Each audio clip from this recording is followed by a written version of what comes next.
Morning सभी को। Excellent classes of education में आप सभी का फिर से एक बार स्वागत है। हमारे चैनल को सब्सक्राइब जरूर कर लें। हमारे चैनल के माध्यम से आपको एजुकेशन के सारे चीज़ उपलब्ध होते चले जाएंगी। अभी सीटेट का एग्ज़ाम चल रहा है। सीटेट के एग्ज़ाम से रिलेटेड आपको इम्पॉर्टेंट टॉपिक देखने को मिलेगा, बहुत सारे इंपॉर्टेंट वीडियो आपको मिलेगा, इसलिए चैनल को जितना जल्दी हो सके सब्सक्राइब कर लें। बात करते हैं हमारे क्लास की। हम लोग हिंदी व्याकरण के क्लास अभी शुरू किए हैं, क्योंकि सीटेट का एग्जाम चल रहा है। एक नंबर का सवाल आता है जिस टॉपिक को हम लोग समाप्त कर चुके हैं। आगे भी हम लोग देखेंगे। एक इंपॉर्टेंट टॉपिक है समास। समास से एक नंबर का आपका सवाल एकदम पूछा जाता है, हर प्रकार के एग्जाम में पूछा जाएगा। सीटेट में तो एकदम फिक्स है। इसलिए ज़्यादा देर न करते हुए हम लोग आज इस टॉपिक को शुरू करते हैं। देखिएगा, ध्यान से बारीकी से सीखिएगा। चलिए शुरू करते हैं क्लास को। चलिए,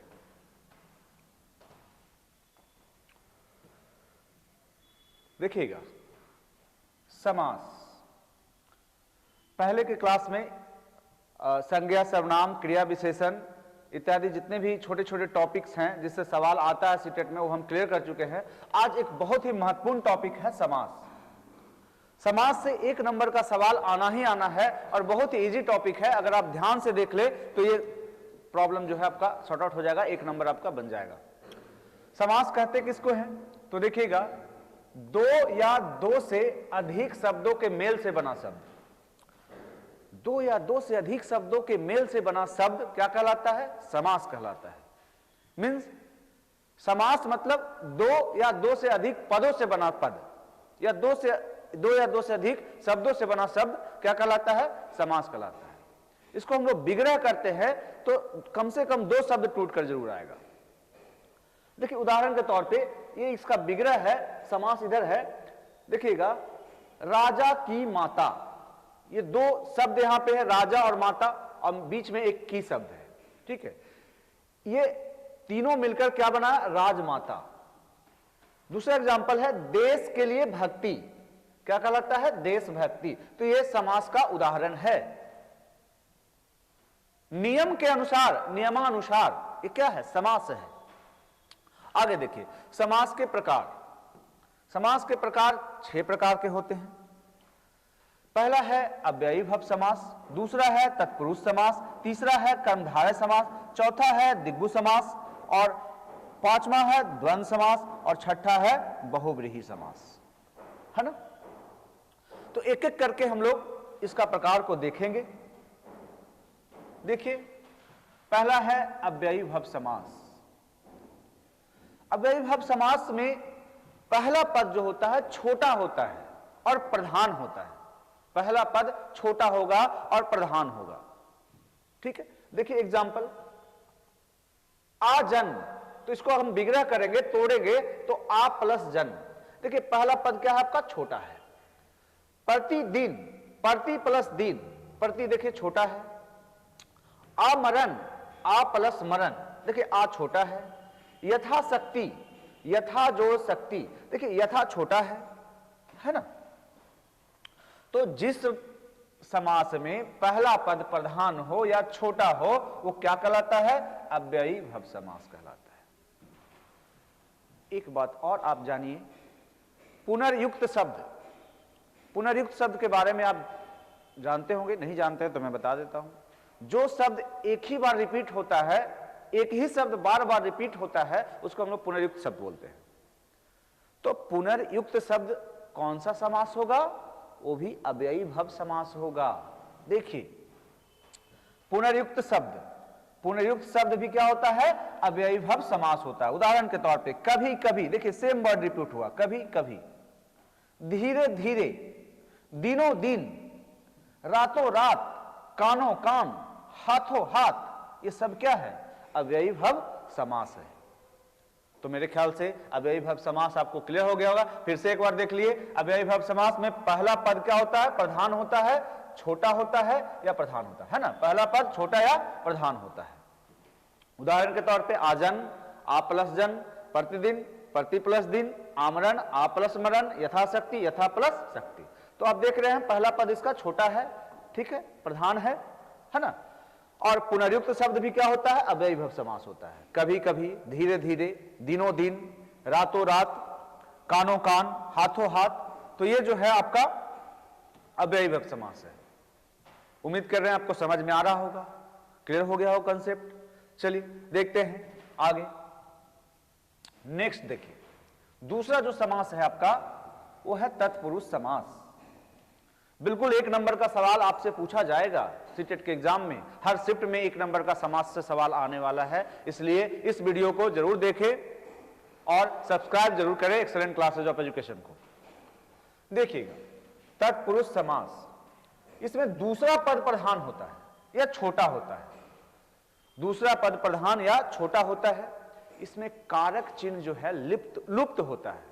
जब विग्रह करते हैं तो वो कारक चिन्ह हम लोग को देखने को मिलता है। तो कारक चिन्ह से हम लोग इसको पकड़ लेंगे। कारक चिन्ह आपको याद रखना पड़ेगा। जिस समास को विग्रह करने के बाद के लिए, से, के द्वारा, में, पर, का, के, की आ जाए वो तत्पुरुष समास होगा। फिर से एक बार मैं रिपीट कर रहा हूं, जिस समास को विग्रह करने पर, जिस समास को विग्रह करने पर के लिए, से, के द्वारा, में, पर, का, की, के द्वारा आ जाए वो कौन सा समास होगा, तत्पुरुष समास होगा। ठीक है, अब आप एग्जाम्पल देख लीजिए। एग्जाम्पल आप देखेंगे, राजपुत्र। अब इसको आप विग्रह करें, तोड़े तो राजा का पुत्र। आप देखिए का, आप यहां पे का देखिए, कौन सा समास, तत्पुरुष समास। विद्यालय, विद्या के लिए आलय या विद्या के लिए घर, क्या कहलाता है, तत्पुरुष समास। देखिए यहां पे विग्रह में आपका विभक्ति चिन्ह क्या है, के लिए। भयभीत, भय से भीत, देखिए यहां पे कारक चिन्ह जो है से है। तुलसीकृत, तुलसी द्वारा कृत, ठीक है। धनहीन, धन से हीन। घुड़सवार, घोड़े पर सवार। लोकप्रिय, लोक में प्रिय, लोगों में प्रिय। घोड़दौड़, घोड़े की दौड़। तो यहां पर देखिए कारक चिन्ह का, के लिए, से, द्वारा, से, ठीक है, पर, में, की। तो आपको मैंने बताया कि इसमें कारक चिन्ह जो है लुप्त होता है, के लिए, से, के द्वारा, में, पर, का, के, की। अगर आप तोड़कर ये चीज ला रहे हैं तो स्पष्ट रूप से आपको पता चलेगा कि कौन सा समास है, तत्पुरुष समास होगा। चलिए समझ में आ रहा होगा आपको, आगे बढ़ते हैं, है ना। नेक्स्ट देखिएगा, ठीक है। तीसरा जो है, तीसरा हम लोग देखेंगे समास कर्मधारय समास। इसमें क्या होता है, इसमें जो होता है दोनों पद में एक पद विशेषण और दूसरा पद विशेष्य होता है। जिस समास में पहला पद विशेषण और दूसरा पद विशेष्य हो उसको हम लोग कर्मधारय समास कहते हैं। देख लीजिए क्या लिखा हुआ है, दोनों पदों में विशेषण या विशेष्य या उपमान या उपमेय विग्रह करने पर कौन सा कारक आएगा, है जो और के समान। है जो और के समान आपका विग्रह करने पे सेंस आएगा।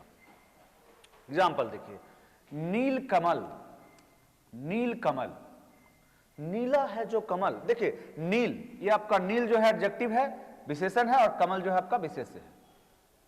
नरसिंह, नर और सिंह, नर क्या है, विशेषण है, और सिंह क्या है, विशेष्य है।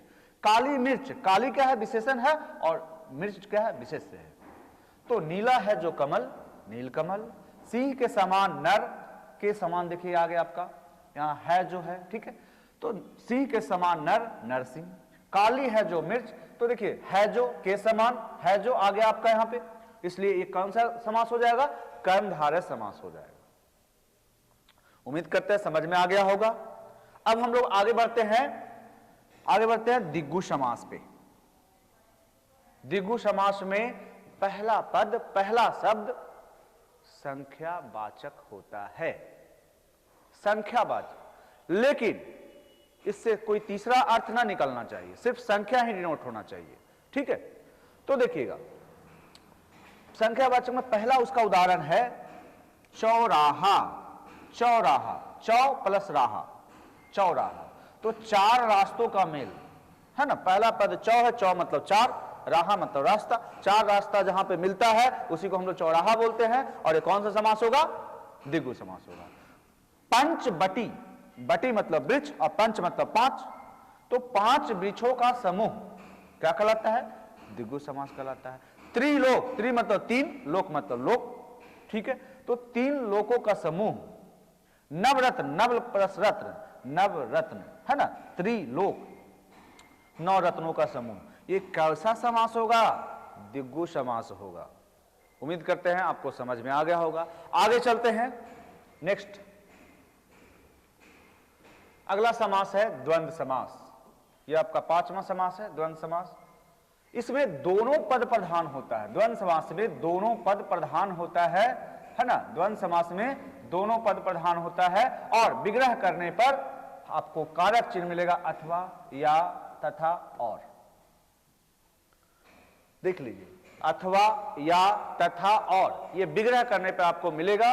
और इसमें योजक चिन्ह रहता है, जिसको हम हाइफन बोलते हैं। आप योजक चिन्ह कभी कभी नहीं भी रहेगा, कभी कभी योजक चिन्ह नहीं भी रहेगा, लेकिन दोनों शब्द क्या है? एक दूसरे के विपरीत रहेगा, उल्टा रहेगा।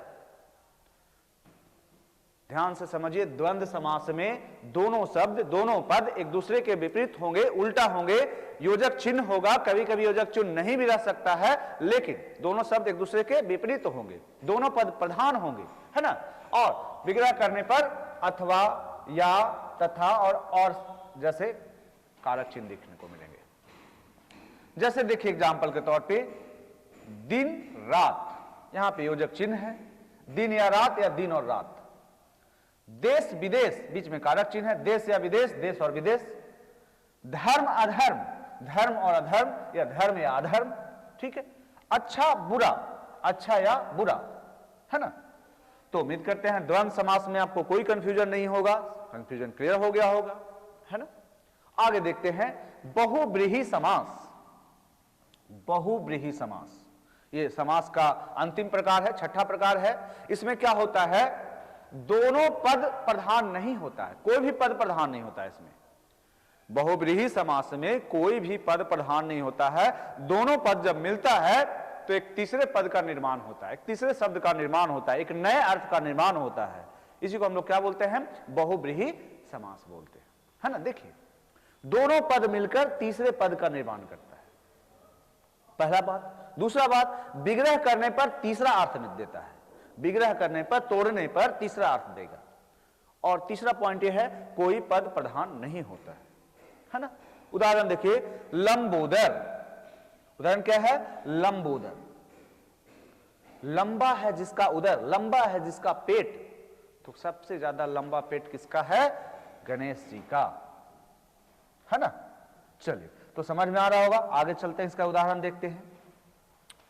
पीतांबर, पीला वस्त्र धारण करने वाला, पीला है जिसका अंबर या पीला अंबर है जिसका, क्या कहलाता है? विष्णु जी या कृष्ण, जो पीला वस्त्र को धारण करता है ना। एक तीसरा अर्थ निकल रहा, पीतांबर, पीत प्लस अंबर, पीत प्लस अंबर, ना पीत प्रधान है ना अंबर प्रधान है, दोनों मिलकर क्या अर्थ दे दिया? विष्णु या कृष्ण। दशानन, दस प्लस आनंद, ना दस प्रधान है ना आनंद प्रधान है, ठीक है। दोनों मिलकर एक नया अर्थ दे रहा है, रावण, है ना। 10 मुख वाला, दशानन का मतलब क्या? 10 मुख वाला, दोनों मिला तो एक नया अर्थ दिया, 10 मुख वाला। और 10 मुख वाला व्यक्ति कौन है? रावण, ठीक है। चतुर्मुख, तो चतुर्मुख में 4 मुख वाला, और 4 मुख वाला व्यक्ति कौन है? ब्रह्मा, ठीक है। तो समास इस प्रकार समाप्त हुआ, ठीक है। अगर कोई कंफ्यूजन है तो हम लोग, आप चैट पे अपना कमेंट में लिख दीजिएगा अपना प्रॉब्लम। अगले क्लास में, अगले वीडियो में हम लोग उसको क्लियर कर देंगे आपको। आगे के क्लासेस में मैं आपको बता दूं कि सीडीपी की जो कुछ कॉन्सेप्ट होंगे एग्जाम के पर्सपेक्टिव से, मैं वो बता दूंगा। ईवीएस की क्लासेज होंगे, मैथ की क्लासेज होंगे, सभी प्रकार की क्लासेज जो है आपको देखने को मिलेगा हमारे YouTube channel excellent classes of education के माध्यम से। तो बने रहें, वीडियो को सब्सक्राइब करें, लाइक करें, चैनल को सब्सक्राइब करें, लाइक करें। और आज के लिए इतना ही। थैंक यू सो मच, धन्यवाद।